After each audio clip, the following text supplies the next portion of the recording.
Olá, meninos e meninas do quarto ano, tudo bem com vocês? Ó, tia Juliana aqui para a gente dar início a mais uma semana de nossas atividades, tá certo? Vocês sabem que na aula de hoje, na aula de segunda-feira, é sempre aula de português. E na aula de hoje a gente vai trabalhar o verbo por, exclusivamente o verbo por. Gente, preste atenção que esse verbo é um pouquinho complicado. O livro didático de vocês vai ajudar um pouco, mas preste atenção para entender tudo que tia Juliana vai falar. Tia Juliana, semana passada, disse a vocês que o verbo é aquela palavra que exprime ação, estado ou fenômeno da natureza. A gente já viu isso. A gente já sabe que verbo pode aparecer em vários tempos. Presente, pretérito, futuro. A gente já viu tudo isso. Hoje a gente vai ver, e a gente viu que o verbo ele se divide em 3 conjugações. Primeira conjugação, verbos terminados em AR. Segunda conjugação, verbos terminados em ER. E terceira conjugação, verbos terminados em IR. Só que na língua portuguesa eu tenho uma exceção, que é o verbo por, que ele termina em OR. E você viu que não tem conjugação com OR. Então, a língua portuguesa escolheu colocar o verbo por na segunda conjugação, que é o que a gente vai ver agora. O verbo por, assim como os seus derivados. Quem são os derivados? Compor, repor, depor. Todos que forem derivados do verbo por vão pertencer à segunda conjugação. Então, a segunda conjugação são verbos terminados em R e OR, porque não tem uma conjugação para OR.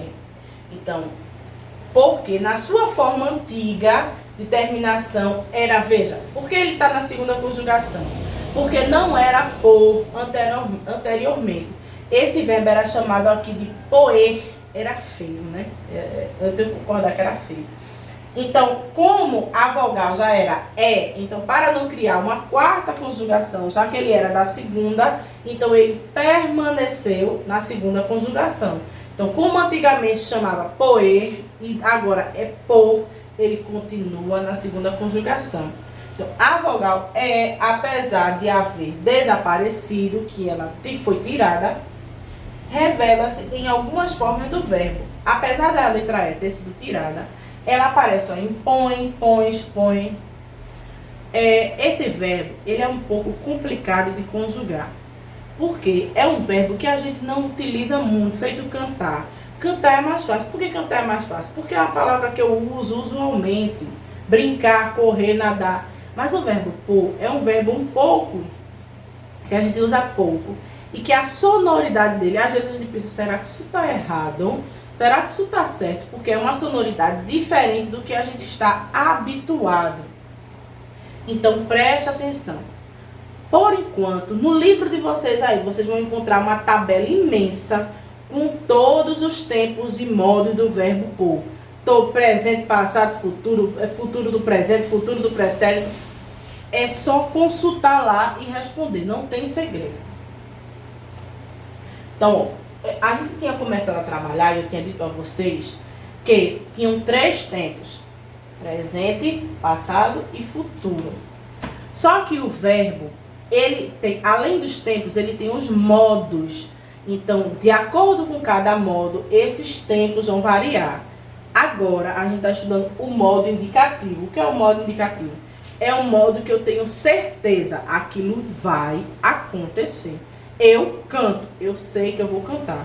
Não é uma coisa se eu cantar ou me dando uma ordem. O indicativo são aqueles verbos conjugados de coisas que vão acontecer ou que já aconteceram. É um modo de certeza.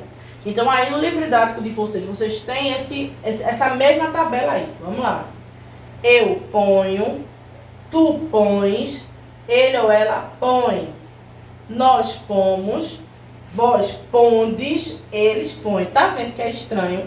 Por isso que ele é difícil, porque é um verbo que a gente não tem hábito de usar. E a gente acha o som dele estranho. Aí eu tenho 3 tipos de pretérito. Pretérito imperfeito, pretérito perfeito e pretérito mais que perfeito. Preste atenção nas terminações. Não endoida com isso não, tá, gente? Tem calma. Que isso é um conteúdo que vai ser visto com calma e que no 5º ano vocês vão ver de novo Então, por agora, é mais para vocês conhecerem. E como vocês têm acesso ao livro, vocês vão olhando lá o que ele quer no exercício e voltando para a tabela. Pretérito imperfeito. Eu punha, tu punhas, ele punha, nós punhamos, vós punheis, eles punham. Pretérito perfeito. Eu pus, tu puseste, ele pôs, nós pusemos, vós pusestes, eles puseram. Pretérito mágico perfeito. Eu pusera, tu puseras, ele ou ele pusera, nós puséramos, vós pusereis, eles puseram. Futuro do presente. Eu porei, tu porás, ele porá, nós poremos, vós poreis, eles porão. Futuro do pretérito. Eu poria, tu porias, ele poria, nós poríamos, vós porieis e eles poriam. É complicado, mas tudo é questão de prática. Então vocês vão praticando, vão olhando lá na tabela que vocês vão conseguir desenrolar. Outro conteúdo que a gente vai ver hoje é o que? Palavras terminadas aí. Agem, ouso, exa, isá e içá. Preste atenção, que são regrinhas que tem para essas palavras. Eu vou explicar agora cada uma regra. Vamos lá com calma. Primeiro, palavras terminadas em oso. São adjetivos que derivam de substantivo. Aqui o adjetivo capricho vai derivar substantivo. Caprichoso. Olha aí, terminou. Esse é o adjetivo e esse é o substantivo. Então, foi substantivo, oso. Preste atenção para não escrever com som de Z, porque o som é bem parecido. Palavras escritas com exa são substantivos que derivam do adjetivo. Belo, beleza. Palavras escritas com terminações isá, içá são verbos. Todas essas que terminam com essas duas terminações são chamadas de verbo. Finalizar, utilizar, pesquisar, analisar. Preste atenção para não escrever errado, porque o som é praticamente o mesmo. Ó. Finalizar, pesquisar. Veja que pesquisar é com S e finalizar é com Z, mas o som... Se a palavra original for escrita com IS, o verbo será escrito com S. Se não for, será escrito com... Preste atenção.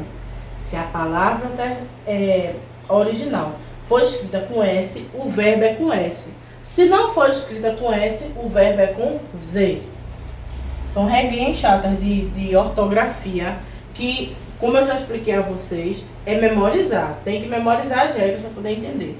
Sempre que a letra G vier seguida das vogais E e I, será pronunciada com o som de J. Além das palavras com terminações agem, a letra G também pode ser usada em substantivos que trazem terminações igem e ugem, origem, penugem, ferrugem. Quando a origem da palavra é outra, escrita com J, usamos na mesma palavra J. Então, se a palavra é com J, permanece com J. Ó, a palavra é jeito, a original.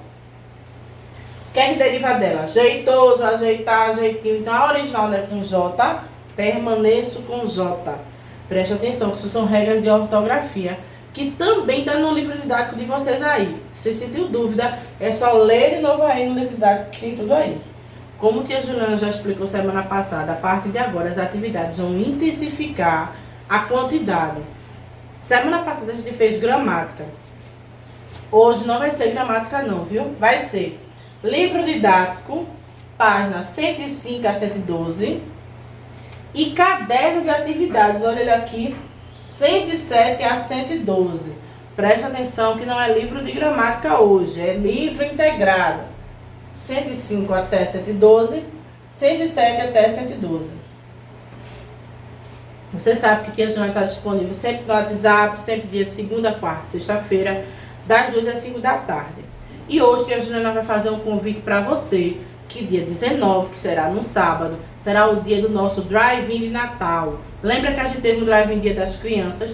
Então, nós também vamos ter um drive-in de Natal. Então, o horário é de 4 às 6 da tarde. Você já sabe que não precisa pagar nada, que você pode ir de qualquer maneira. É um drive-in, mas não precisa de carro. Você pode ir da maneira que você quiser. De carro, de moto, de bicicleta, a pé, do jeito que for. O importante é você comparecer. Lembrando que é no dia 19, das 4 às 6 horas da tarde. Não paga nenhuma taxa, nenhum valor. É só ir de máscara e levar seu álcool em gel. Beijo, tia Juliana tá te esperando no drive-in, tá certo?